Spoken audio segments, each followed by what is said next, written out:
So ito mga peeps, ang OG Game Boy ko. Ito ang nilaro ko when I was like 8 or 9 years old. And sobrang addicted ako sa console na ito dati. Pero in this video, papakita ko sa inyo ang isang problema lang dito sa Game Boy na ito. And ang dapat nyong malaman when trying to collect different Game Boy models. So basically, yung problema nito, hindi naman siya kita pag naka-off yung screen, pero pag in-on mo, ayun no, may screen burn na siya. Ibig sabihin, yung layer sa ibabaw nag-warp, which is ganoon talaga nangyayari sa mga Game Boys. And especially, itong Game Boy Color ko na ito, which is ginawa ko ng video like ilang years ago, tapos ito lang nangyari, oh. Nagkaroon lang siya ng screen burn. So, in this video, check natin kung maayos pa natin to o hindi.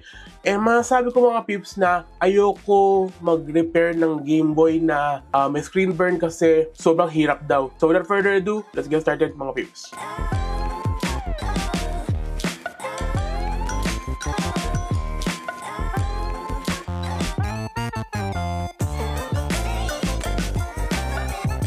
So itong Game Boy na ito, gift ng lola ko sa akin. And panakita ko yung screen na ito, naiinis lang ako kasi lahat ng mga Game Boy models hanggang yung OG na model, ganito din na nangyayari, which is nag-burn yung screen. Which is sad to say na lahat ng Game Boy, yan ang sakit. So ito mga peeps ay yung Game Boy Advance SP 101, which is one of the harder to repair na consoles kasi una muna, yung screen na to ay backlit na, hindi siya tulad ng Game Boy Color na walang backlit display.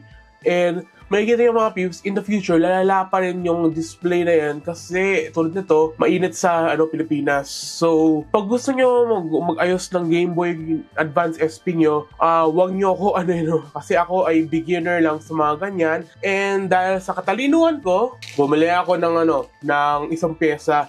Bumili ako ng extra na screen para dito, para ma-replace natin screen nito.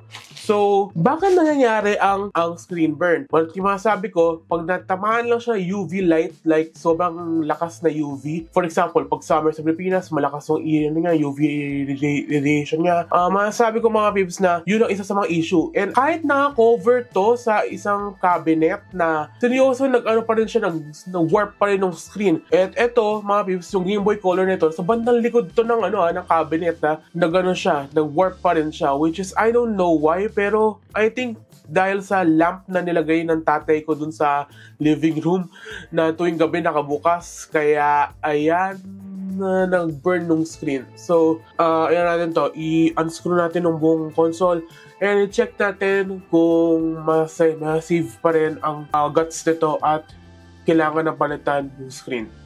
So, tabi muna natin to, buksan natin ang package, which is ito. Cutter natin. Pero para sa akin masyadong mahal ang screen ng Game Boy Advance SP 101 kasi yung brightness niya ay ibang-iba compared sa regular Game Boy, which is walang backlight.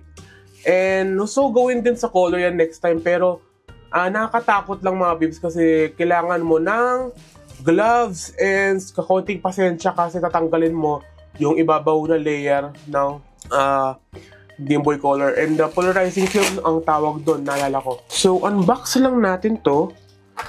And there is our replacement screen. So, ito pala mga peeps, hindi ako mag-IPS mod kasi yung IPS mod ay masyadong magastos compared dito na original na screen ng Game Boy. Natin. Buksan na natin yung Game Boy, which ako ay natatakot kasi mga 2 times ko pa lang ito nagagawa sa buong buhay ko. So ito mga peeps, kailangan lang natin ng tri-wing at tanggalin yung cartridge sa ilalim yan.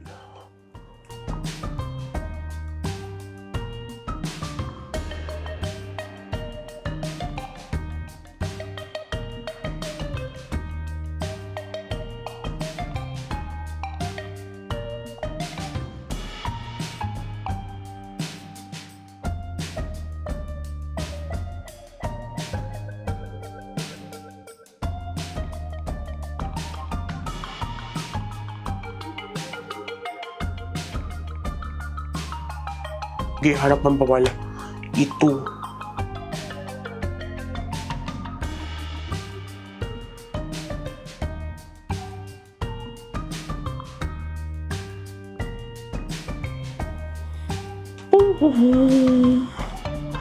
Internal screws. And we need to remove yung old screen. So, gagawin natin to. Yan, tanggal. And disconnected na yung old screen. Ito, minsan ayaw ko rin sa Game Boy.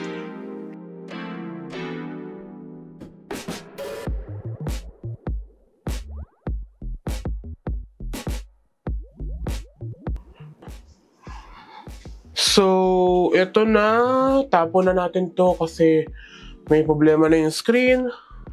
And we are now gonna connect the new screen na binili natin sa Shopee.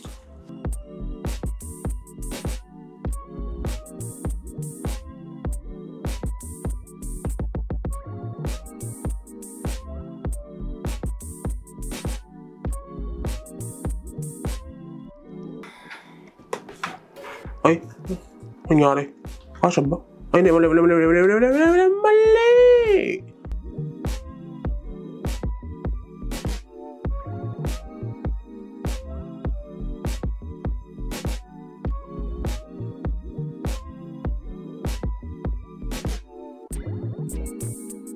What if igato natin yan? Ito natin yan ba?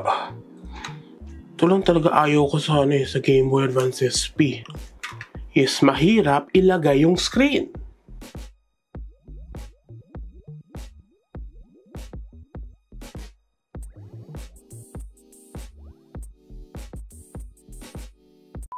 Tapos, balik yung cover. Kaya wala na palang charge.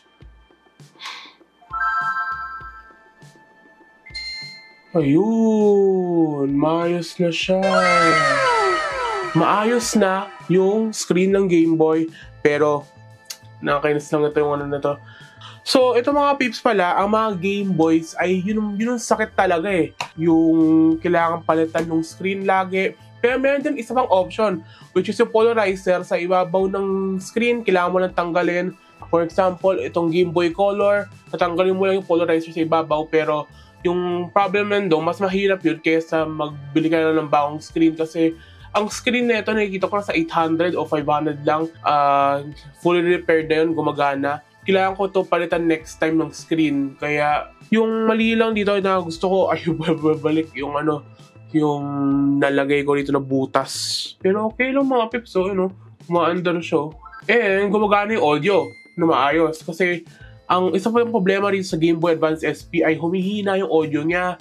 And kailangan ko palitan ng capacitor sa likod. I think na success yung ginawa ko dito. Hindi lang success yung sa screw na nagkaroon ng butas dito. Pero, pwede no. Ayun mga pips. So, pag gusto nyo na bumili ng screen, recommend ko yung store na ito. Tapos, thank you very much. See you next time mga pips. And thank you for watching. Bye!